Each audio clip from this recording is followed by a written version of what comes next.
അധികം ചൂടാവൊന്നും വേണ്ട. JK കൺസ്ട്രക്ഷൻസിലെ ഒരു സൂപ്പർവൈസറാണ് ഞാൻ. താൻ എന്റെ കീഴിൽ പണിയെടുക്കുന്ന വെറും ഒരു മേസ്ത്രി. അങ്ങനെയാണെങ്കിൽ നിങ്ങൾ ഇഷ്ടം പോലെ അങ്ങോട്ട് ഓടിച്ചോളി. നിങ്ങളോ? അല്ല, സാറിന് തോന്നിയല്ല അങ്ങ് ഓടിച്ചോ. ഞാൻ ഓടിക്കും. ഞാനേ പോളിടെക്നിക്ക് പഠിച്ചതാ.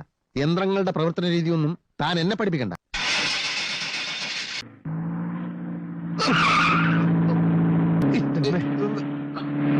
എന്താ മനുഷ്യനെ കൊല്ലാൻ കൊണ്ടുപോവാ? ബ്രേക്ക് ഔട്ട് ചെയ്ത്. ബ്രേക്കിന്റെ ഞാൻ ഔട്ടിക്കോളാം. എവിടത്തേക്കാണ് നിങ്ങൾ കൊണ്ടുപോകുന്നത്?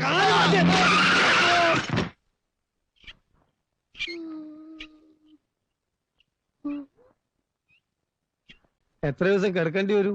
ഡോക്ടർ പറയും. മതി, തിരക്കില്ല. അല്ല, മീൽസ് ഒക്കെ ഇവിടെ സപ്ലൈ ഇല്ലേ? ഊണേ. ഇതെങ്ങനെ മേസ്ത്രി ഉണ്ടായത്? ഞാൻ ഈ പോളിടെക്നിക്കിലൊന്നും പഠിച്ചിട്ടില്ലല്ലോ. അതുകൊണ്ട് ഈ യന്ത്രത്തിന്റെ പ്രവർത്തനം ഒന്നും എനിക്ക് ഇഷ്ടമല്ല. അങ്ങനെ സംഭവിച്ച